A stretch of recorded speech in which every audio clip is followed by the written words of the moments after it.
and welcome. My name is Nawalia Blahakis, excited to welcome you to this very important conversation focusing on women in leadership, and of course the topic being women in insurance leadership.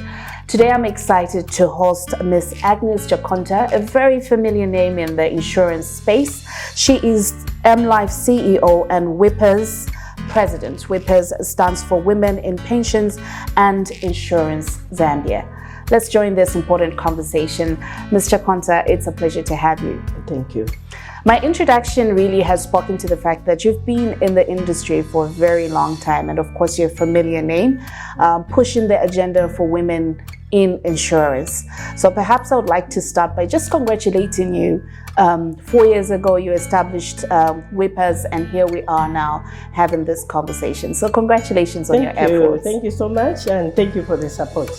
You're welcome. So I guess we could start this conversation by just going into history a little bit, and also just finding out what the mission of the Women in Pensions and Insurance Zambia Association is. Okay, thank you, Nabalia. As you've rightly put it, we basically started the association 4 years ago. It took us a long time to get established, but the last 2 years, I think we've been very active. The membership has been formed and people have participated in the association itself. The thought of an association started 4 years ago, and it was really the women in leading roles within insurance that thought of coming up with an association to answer to the core that those coming behind us were asking, to see how they could be helped in terms of mentoring and also in terms of empowering them with skills and knowledge.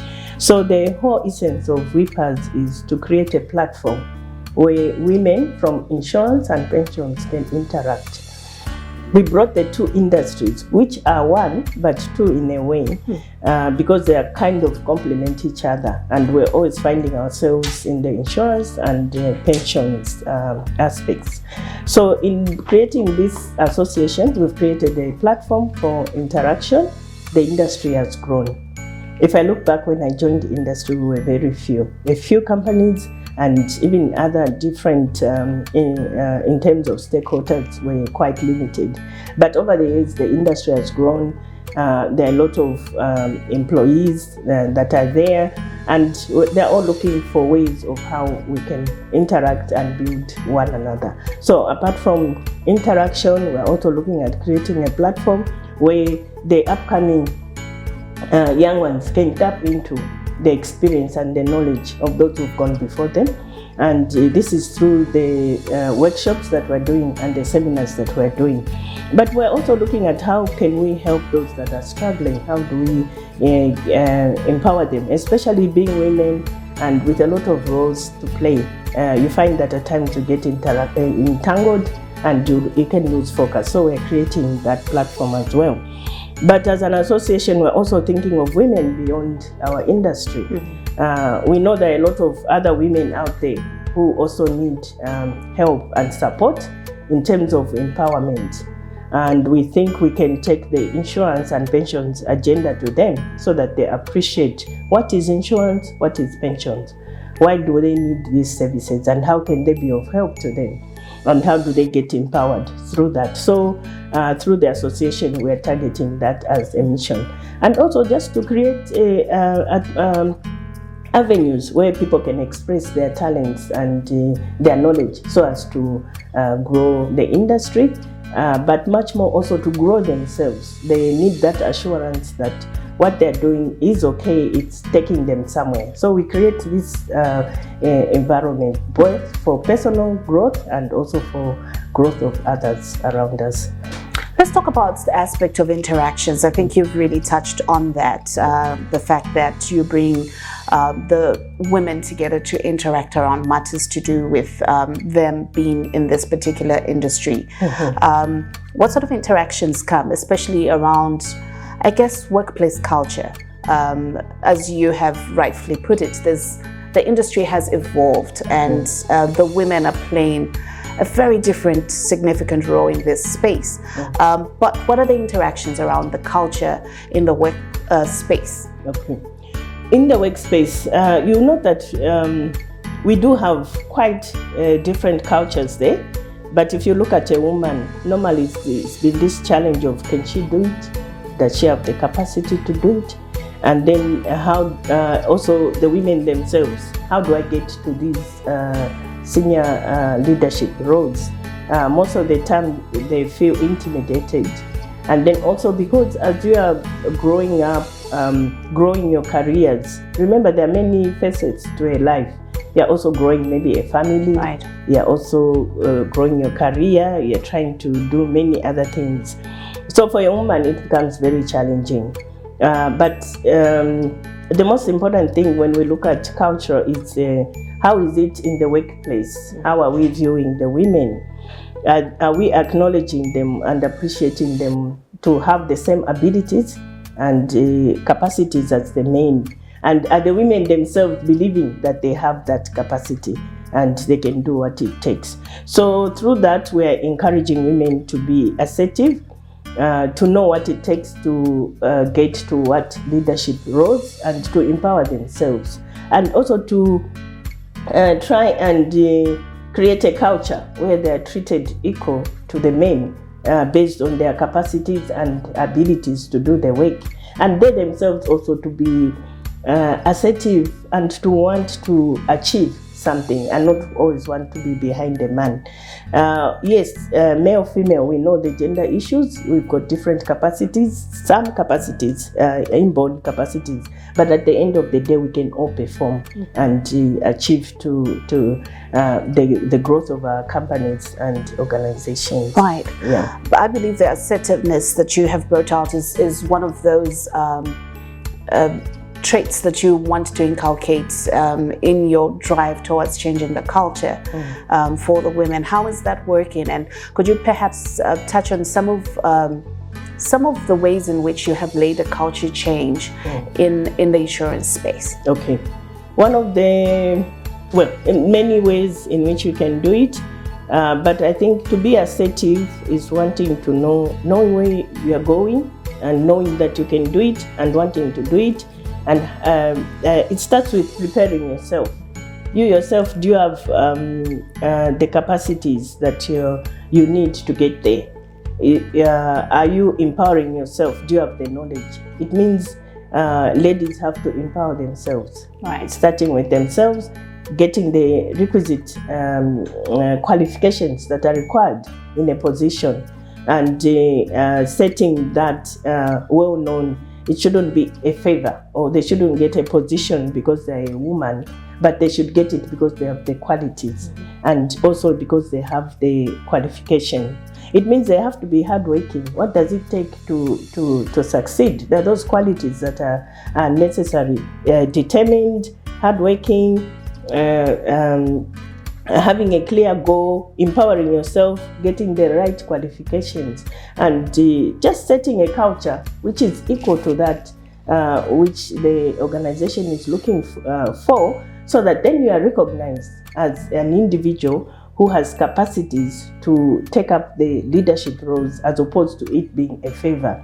And it means them realizing that as much as they are women, they also have the same abilities as the men, and they can do it.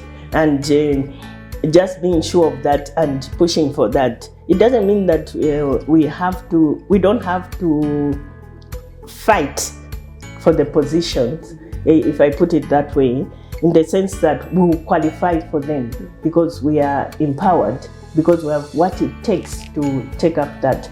And once we have ladies like that, you find that the culture itself changes in an organization, and it will recognize individuals, whether male or female, based on what they can do and what they are bringing to the table. Do you think it's necessary for women to have a level of aggression when seeking fair treatment, for instance, fair pay, maybe even just those leadership positions that we're talking about? At what point do we get to a space where we assert ourselves in a way that is well understood and acceptable? Is aggression perhaps something that you would encourage? Yes, I would. And to what extent? Aggressive to the extent that it becomes a must. Right. I believe no one can hide your good works, and I believe that's what it is. If you are hardworking and you are achieving your goals, and you have the qualifications, so it means setting yourself, having the qualification and everything. Your assertiveness just comes out in its own. You don't have to be. You don't have to fight for it. Certainly, there's that element where it's always sort of, oh, she's a woman.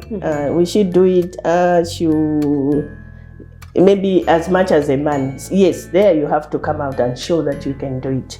And at times it means sitting down with your boss, so that they understand if you have any challenges that are working against you, and bring it out so that everyone appreciates it within your context. And then as they are presenting yourself, they'll be able to understand you better and see. Right. So yes, you have to be aggressive, but not too aggressive when you don't have what it takes for you to be what you are looking for. Yeah. Would you say that today we speak to Agnes Chakonta because these are some of the strategies that she has used to get to the position of being WIPAZ president and also MLife CEO? What has really worked for you as an individual? Yes, I would say so. I remember when I started work, joined Madison Life many years ago. I was just like any other young lady who was joining the industry or joining the company, but I was very clear with what I wanted to achieve. I wanted to pursue a career in insurance. It took me a bit of time to get settled, to say, okay, this is what I really wanted.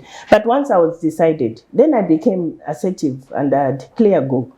I made sure I got my professional qualification. So, Ms. Chakonta, you have shared very, very important pieces of advice regarding how women can be able to thrive and rise in the insurance and pensions space.